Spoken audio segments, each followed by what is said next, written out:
नमस्कार। आप सभी को मेरा प्रणाम। कैसे हैं आप सभी? आशा करते हैं आप सब बहुत अच्छे होंगे। तो सरिता राठौर ब्लॉग्स में आप सभी का स्वागत है। फ्रेंड्स, आज मैं एक बात करना चाह रही हूँ आप सभी से, जो कि कुछ दिन पहले अभी मैं लाइव चल रही थी, तब एक भाई सज्जन उसमें जुड़े, क्योंकि सुबह का टाइम था और मैं लाइव चल रही थी। मैंने राम राम टाइटल में लिख रखा था और जो भी भाई आ रहे थे मैं सभी को जय श्री राम बोल रही थी।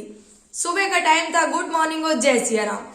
तो वो भाई ज्वाइन हुए और उन्होंने बोला कि क्या पाखंड मचा रखा है, क्या पाखंड मचा रखा। हमने कैसा पाखंड? बोले क्या है ये जय श्री राम। हमने क्यों भैया? क्योंकि वो ये तो राजनीति वालों का, ये तो बीजेपी वालों का नारा है जय सिया राम। उन्होंने ये बोला कि ये तो बीजेपी वालों का नारा है जय सिया राम। तो हमने कहा बीजेपी वालों का नारा कहां से हो गया ये? सॉरी। तो हमने कहा बीजेपी वालों का नारा कहां से हो गया भाई? हम कहा हम किसी पार्टी से नहीं है भैया, हम एक आम गृहिणी हैं और एक आम भारत के नागरिक है। हमें किसी पार्टी के कोई सदस्य नहीं है। और भगवान राम, अगर आप बीजेपी से जोड़कर अगर आप इसको देख रहे हैं कि जय श्री राम बीजेपी के नारा है, तो मैंने उन भाई साहब से बोला कि अगर आप आज बीजेपी से देख रहे हैं, लेकिन मैं तो बचपन से देखती आ रही हूँ। हमारी जो दादी दादा गांव में जब भी सुबह उठते थे, जो हमारे आस पड़ोस में जो भी चाचा चाची काका काकी ताऊ ताई जिससे भी मिलते थे, सबसे पहले जय सिया राम, राम राम भैया, राम राम चाचा, राम राम ताई, सबसे राम राम करते थे। उस जमाने की मैं बात कर रही हूँ। और मैं 30 साल पहले, और 30 साल पहले क्या, मैं जब से पैदा हुई जब से थोड़ी ना राम ये भूमि ही राम की है भाई, ये भूमि ही कृष्ण की है। हम जो भारतवासी हैं, ये भूमि ही राम और कृष्ण की है। और अब आपको बीजेपी कहां से नजर आ रही है भाई? किसी भी भगवान को किसी भी पार्टी से मत जोड़ो। जो हमारे राम है, हमारे आराध्य है, वो उनको हमारे आराध्य रहने दो भाई। किसी भी पार्टी से उनका क्या लेना देना है भाई? सोचिए, अगर आपको कहीं ना कहीं ये चीज चुभ रही है कि अरे बीजेपी को नारा है, बीजेपी का ही नारा क्यों है भाई? ये तो हमारे सत्य सनातन धर्म का नारा है जय सिया राम, हमारे आराध्य है राम। तो ये तो हम शुरू से ही सुनते आ रहे हैं और ये आज भी बीजेपी चलिए, बहुत खुशी की बात है। हमें तो बहुत खुशी है भाइयों कि हमारे राम भगवान का मंदिर बन रहा है और भव्य मंदिर बन रहा है, क्योंकि बहुत जरूरी था। जिस किसी को शायद पता ना हो तो मैं बता दूं, हमारे देश की, हमारी संस्कृति को, हमारे सनातन धर्म को कितने लोग आए और उसको नष्ट करने की कोशिश की, हमारे सनातन धर्म को, कि इनका धर्म को कैसे भी करके इनके धर्म को नष्ट किया जाए। लेकिन नहीं, मुगल आए हमारे देश में, मुगलों ने आक्रमण किया। कितना सोमनाथ में, कितना गुजरात में मंदिर में कितना सोना था, सारा सोना लूट लिया गया।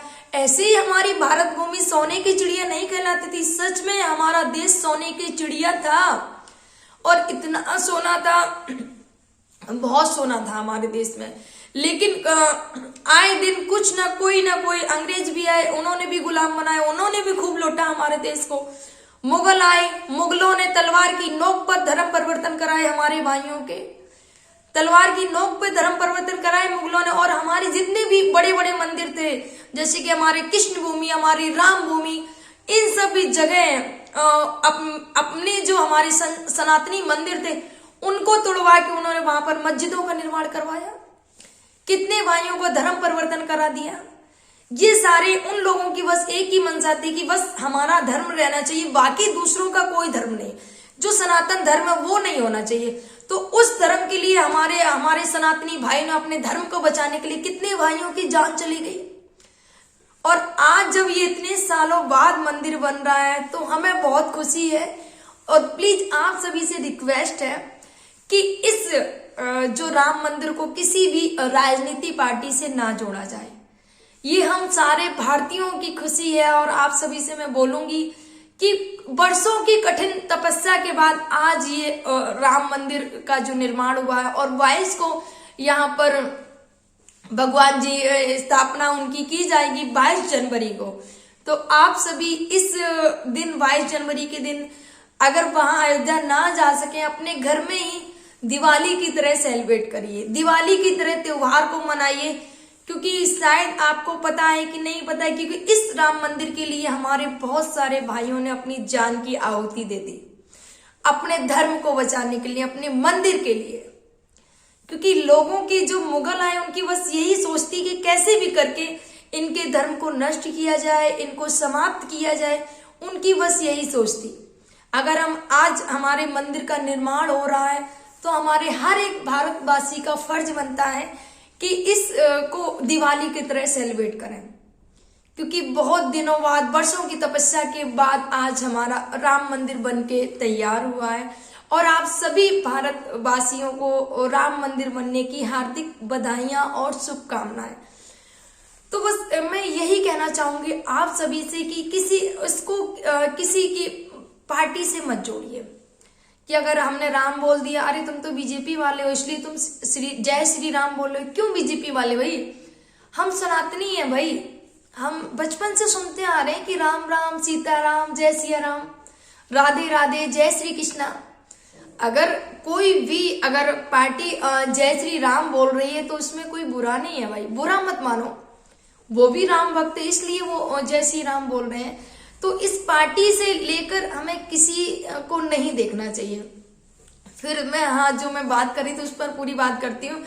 तो वो मैंने उन भाइयों को, जो भाई लाइव पर जुड़े थे, फिर मैंने उनसे बात किया कि आपको ऐसा लग रहा है कि ये पाखंड है और किसी पार्टी उनका नारा है, बीजेपी वालों का नारा है।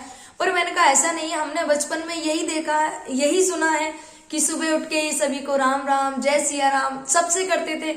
फिर मैंने कहा मैं भी वैसे ही, हमारे जो संस्कार हमें मिलते हैं उसी संस्कार पर हम चलते हैं। क्योंकि बचपन से जो हमारे अंदर संस्कार आते हैं अपने घर से, अपनी फैमिली से, परिवार से, वही संस्कारों पर हम भी चलते हैं। तो जब मैंने उनको ये सब बोला तब उन्होंने एग्री किया, बोले नहीं बहन अब आप सही हो, सॉरी। उन्होंने खुद अपने आप को एक्सेप्ट की कि हाँ सॉरी बहन, गलती होगी मुझसे। तो मैंने कहा मैंने भी उनको, जैसे मैं आपको बता रही हूँ वैसे ही मैंने उनको भी समझाया हमारे भाइयों। क्योंकि ये किसी पार्टी से नहीं है, क्योंकि ये हम बचपन से सुनते आ रहे हैं और हमारा धर्म है। मैं रामायण पढ़ती हूँ। और एक चीज मैं और आप सभी को बता दूं, जो भी लोग कुछ कुछ चर्चाएं करते हैं कि नहीं क्या होगा इससे, क्या नहीं होगा, इतना वो, अगर आप ओनली राम राम जो रामायण है ना, रामायण को आप पढ़ना शुरू करिए। रामायण हमें जीना सिखाती है कि हमें जीना कैसे चाहिए, हमारा चरित्र कैसा होना चाहिए, वो हमें रामायण सिखाती है। कभी आप राम जी के चरित्र को फॉलो करिए, राम जी के चरित्र को सुनिए और उनके अनुसार चलने की कोशिश करिए। आप जीवन में कभी भी गलत आपको कोई बोल जाए, सबसे बड़ी चीज होती है हमारे जीवन में चरित्र। अगर हमारा चरित्र अच्छा है तो हमें कोई कहीं से हमारा पतन नहीं हो सकता है। इंसान कितना भी ऊंचाइयों पर उठ जाए, अगर उसका चरित्र खराब है तो एक ना एक दिन उसका पतन निश्चित है। ये सत्य है। क्योंकि चरित्र निर्माण हमारे जीवन की बहुत अहम भूमिका निभाता है, ये चरित्र। तो रामायण हमें सिखाती है कि हमारा जीवन जीने का तरीका कैसा होना चाहिए। अगर आप रामायण पढ़ते हैं तो वो चीजें आपको बहुत अच्छे से मिलेंगी। और एक चीज और मैं बताऊं, इस पर मैं एक दूसरा वीडियो बनाऊंगी। राम भगवान का चरित्र आप देख सकते हैं कि उन्होंने माँ सीता के अलावा किसी को नजर उठा के नहीं देखा। देखते थे तो सबको माँ और बहन की दृष्टि सबके प्रति रहती थी। अपनी पत्नी के अलावा उन्होंने कभी भी किसी को नजर उठा के नहीं देखा।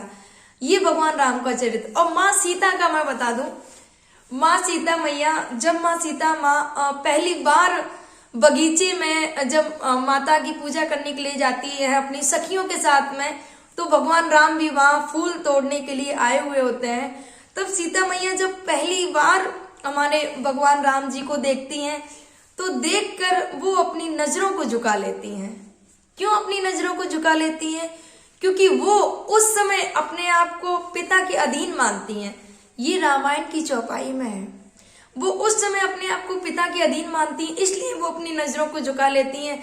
अगर आज के समय में हमारे हर प्रत्येक बहन भाई भगवान राम और सीता के जैसे बन जाए तो मुझे नहीं लगता है कि ये जो हमारे समाज में इतनी गंदगी फैल रही है, मैं यूट्यूब पर देखती हूँ इतना ज्यादा गंदगी फैल रहा है। मैं तो इस सरकार से यही बोलूंगी भाई, इस पर रोक लगाइए। जो गंदगी फैला रहे हमारी आने वाली नस्लों को बर्बाद कर देंगे ये लोग। भाई क्या कर रहे हैं इतनी ज्यादा, मतलब कि मैं आपको क्या बताऊं, इस टाइप के वीडियो रहते हैं, लाइव भी करती हैं, तो इस तरीके के घटिया, और मैं कुछ शब्द नहीं है बोलने के लिए। तो वही मैं बोलना चाहूँ, अगर प्रत्येक लड़की और प्रत्येक लड़का भगवान राम के चरित्र और माँ सीता के चरित्र को फॉलो करेंगे तो शायद कभी भी वो नीचे नहीं गिरेंगे, कभी भी वो हमेशा आगे ही आगे बढ़ेंगे। एक बार बन के तो देखिए, एक बार पढ़ के तो देखिए रामायण को, एक बार माँ सीता के चरित्र का अनुसरण तो करिए अपने जीवन में, उतारिए तो सही। आज सोशल मीडिया का दौर चल रहा है, आप सभी को पता है दोस्तों, और इस सोशल मीडिया के दौर में आए दिन कोई ना कोई न्यूज आती रहती है कि फेसबुकिया प्यार चल रहा है। इस पर भी मैं एक टॉपिक पर वीडियो बनाऊंगी, फेसबुकिया प्यार चल रहा है कि तो ये सारी चीजें अगर आप अनुसरण करेंगे माँ सीता के चरित्र को और रामायण को, तो इन सारी चीजों से आप बच के रहेंगे। क्योंकि एक लड़की शादी के पहले हमेशा अपने पिता के अधीन होती है। अगर हर लड़की इस पर सोचने लगे तो शायद आज जो कांड हो रहे हैं, आज जो गलतियां कर रही हैं लड़कियां, उनसे बचे उस समय। तो वो चीजें अगर वो फॉलो करेंगी तो रामायण जरूर पढ़िएगा और उनके चरित्र को जरूर फॉलो करिए, अनुसरण करिए। और रामायण हमें जीना सिखाती है, हमने आपको पहले ही बताया भाई भाई के साथ में कैसे रहना चाहिए। और दूसरा, और गीता का भी फॉलो कर, गीता को भी पढ़िए। गीता हमें मुक्ति दिलाती है और रामायण